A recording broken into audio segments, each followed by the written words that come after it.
Brainmates! Hey everyone, my name is Jordan, I'm from Jordan, and you are watching The Jordan Show. Today we have yet another sponsored episode by you guys. From the donation link is in the description down below.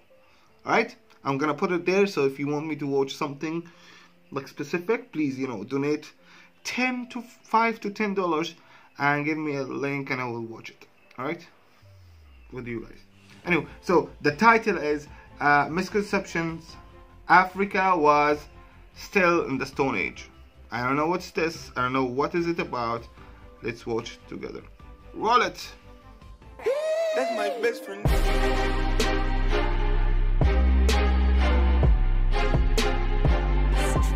That's my best friend.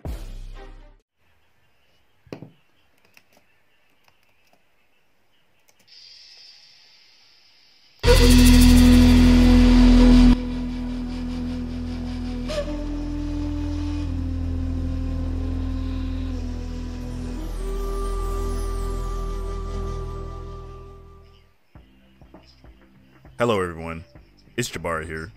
Today is going to be the start of a series of videos that I plan to cover that debunk popular misconceptions and incorrect assumptions about sub-Saharan African history and sub-Saharan African people. What he's trying to say is that all the world's first civilizations was made by black people, and the white man just trying to hide it from y'all. No, that's not what I was trying to say, at all. As most of you know by now, the purpose of my videos is to teach about African history and culture, all the while debunking the myths that still linger from the days when Africans were viewed as inferior. That's really cool. I want to know about African history, as I am planning to go to Africa as soon as I can. I want to actually travel around Africa. Hopefully soon. Wish me luck, huh? And however, if I get to travel, I'm gonna vlog there. I'm gonna vlog the hell out of everything. I'm just gonna go around random places and I'm gonna make videos. And I really want to do this. Yeah, I'm really excited. Hopefully, I get to do this year. Wish me luck. Lesser talked about culprit to the world's overall negative view of Africa or its history are the people who simply don't know about it and thus assume negative things based on the little that they do know. These people don't always have malicious intent when making such assumptions or statements, but unfortunately, they're one of the biggest contributors to the world's overall negative view of Africans. This is a problem shared by all races, even black diaspora. The topic of African history is almost always ignored by popular culture, even in the black film industry, with Africa's media presence being limited to seemingly savage tribes and starving children, or any of the other negative things that are currently going on in Africa. So without further ado, let's go ahead and cover some of the misconceptions about this reminds me of how people treat us in the Middle East too right now. It's like there is no other people living here. It's only ISIS. That's it. That's what the West know about the Middle East. It's like there's absolutely nobody. 200 million people, 200 million Arabs, alright? And the only idea they have about us is just like ISIS. And now there's no ISIS, by the way. Trump said they defeated him. They defeated them, and also the Syrian government said they defeated ISIS. But the thing is, they're at their peak. At their peak, they were 50,000 people. At their peak, when they were when they had land and they had fighters and they had cars, and they were 50,000 people. There's 200 million people who live in the Middle East, and the only thing that people think about is ISIS fighters, which is fucking crazy, because when you think about it, ISIS killed more. What they were doing, they were just killing other Muslims and Arabs, they were not doing something, I don't know, it's fucked up, The fucking media, it's always like that, the fucking media. Africa that are most often perpetuated to the masses. One surprisingly common misconception is that sub-Saharan Africans were still in the Stone Age until white explorers showed up and introduced metal tools to them. Though this popular belief is not usually malicious in nature, it exists solely due to ignorance or blind assumptions. When European explorers first began large-scale trading with sub-Saharan Africans in the 15th century, they encountered peoples who already mined their own iron ore, built their own furnaces, and forged their own metal tools and weapons in firmly established ancient iron industries. Isn't Egypt like in Africa? And I don't know, like, isn't Egypt like they had all these things before? I don't know. This is bullshit. Yeah, like.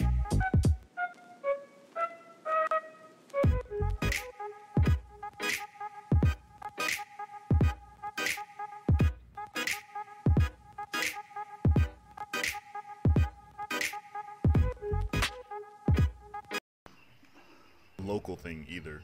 There were iron industries all throughout the African continent. In fact, sub-Saharan Africans did not experience the same three-age system of stone, bronze, and iron ages as did the peoples of Eurasia and North Africa. Sub-Saharan Africans had a stone to steel transition, directly going from stone to metal without any transitional phases. According to a UNESCO paper published in 1999 that covered African metallurgy, the earliest confirmed iron forges in sub-Saharan Africa were discovered in modern-day Niger and date back to around 800 BCE. Iron artifacts discovered from the same region date back to around 1500 BCE. The Bantu people are credited with spreading iron technology around the remainder of the continent between the years of 1000 BCE and 300 CE. By contrast, the earliest evidence of ironworking in Europe was discovered in Greece and dates back to around 1190 BCE, and slowly made its way through the remainder of the continent by 800 CE. The blacksmithing techniques practiced in sub-Saharan Africa were unique to Africans and showed no evidence of outside introduction. In addition to how old these sub-Saharan African iron smelting industries are, older sites excavated show up. All this information is very new to me. I don't know if it was a misconception whatsoever. Like, for me, I just learned about it. Yeah. I don't know if, like, people were, like, even thinking about these things. I don't know. Like, I really don't know. How would you misconcept this, you know? Like, fucking assholes. Like, some racist motherfuckers, they were like, yeah, black people in Africa, they didn't even have tools until we came and showed them how to do it. Like, fuck you, motherfuckers. Damn fucks. Oh my god. A clear and concise evolution in efficiency and yield of furnaces over time, which to some modern historians is indicative of an independently developed indigenous African industry with little to no outside influence. Unlike Eurasians and North Africans, who learned iron smelting through migrations, trade, and warfare with those who originally developed it in the Middle East. See? Exactly. You know what? Yeah, we are like, yeah, fuck us. Fuck this fucking region, guys. It's really bad that we're always at the center of the fucking attention. Fucking leave us alone, you know, you fucking assholes. Seriously, why we're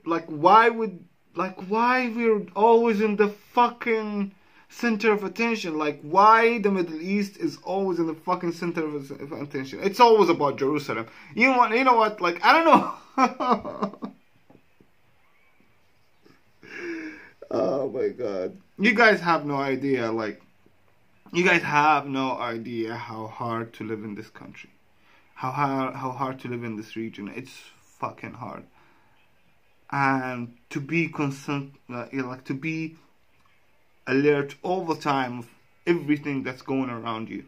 It just really fucked up. You know, it's fucked up. It's really fucked up. Why Why we're always in the center of attention, I have no fucking idea. I really despise that. Like, seriously, it's really overwhelming. And yeah, it's fucked up. Damn, Middle Easterns.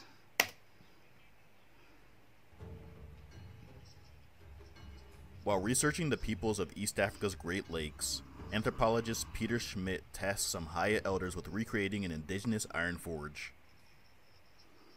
They claimed that one of these forges was originally built under an ancient and sacred tree in their oral history, which was formerly dismissed as simple tribal jibber-jabber by the general academia of the time. These elders had apparently made these furnaces in their earlier lives, and therefore knew the techniques. In addition to the elders being successful in recreating the furnace, the tree and other surrounding areas were excavated, confirming the presence of several ancient forges that were identical to the one created by the elders, and were radiocarbon dated to at least 2,000 years before present. These forges were capable of producing high carbon steel by blowing oxygen into molten iron, which burned away impurities and created structurally superior steel. The carbon content of the Haya steel was increased with the addition of charcoal and swamp reeds. I really have no commentary on this, you know, like for me, and just like I'm learning something new. So thank you, Matthew, again for such an amazing video for me to be educated about the African story. I don't know. While the forge itself was composed of clay from termite mounds, an excellent material for the refraction of heat. To further increase the heat, 8 men pumped oxygen into the furnace with leather bellows, which produced air hotter than anything Europeans had produced until 1847, when William Kelly discovered the method while working in Kentucky. So guys, I hope you enjoyed the video. This is just but one of a multi. Yeah, that was really interesting. I learned a lot about, you know, African history with metal, I guess, and tools. So they already had metal and tools since I think 700 BCE or 1500 BCE, and also they didn't really have a stone they didn't have like the stone, bronze, steel system. They jumped over the bronze, the steel directly, which is amazing. It's really cool. But yeah, the one thing I really want to talk about here is like how media and books and history just writes itself in the favor of the winner, you know, like, and that's what's going on right now with Arabs and Middle Easterns in general. Like, it's really annoying, you know. It's because of media, because of movies, because of TV shows, because of all these things. When you hear the word Arab or Muslim, the only thing you think about is terrorism, which is fucking horrible. Because come on, we like Arabs by themselves. Arabs are like 200 million, 250 million people. ISIS at their peak, when they had a country, you know, they were like 50,000 people. Fucking assholes. And Muslims are like 1.7 billion people. You should like pray to whatever God you have, that not every one of them is radical. Yeah. But you know what, like, a scary thing about this, the scary thing about this is like to not have humanity or the human aspect when you're criticizing or like a group of people, for example, because at some point that would like actually radicalize them and help, you know, and help with all the factors around, you know, like the traditions, the nationality, you know, the national or patriotism, you know, the national feeling, and also the religion. So all these factors, when you are a proud person, when you have a religion that tells you not to give up, and you know that you can, if you die you go to heaven, if you die fighting for your rights you go to heaven, all these things.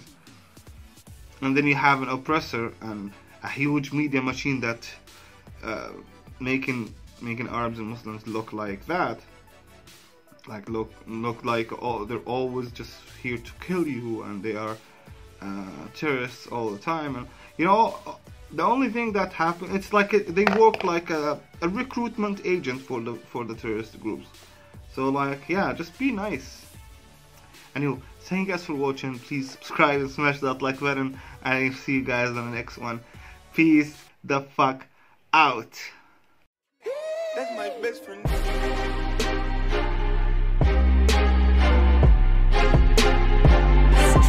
That's my best friend.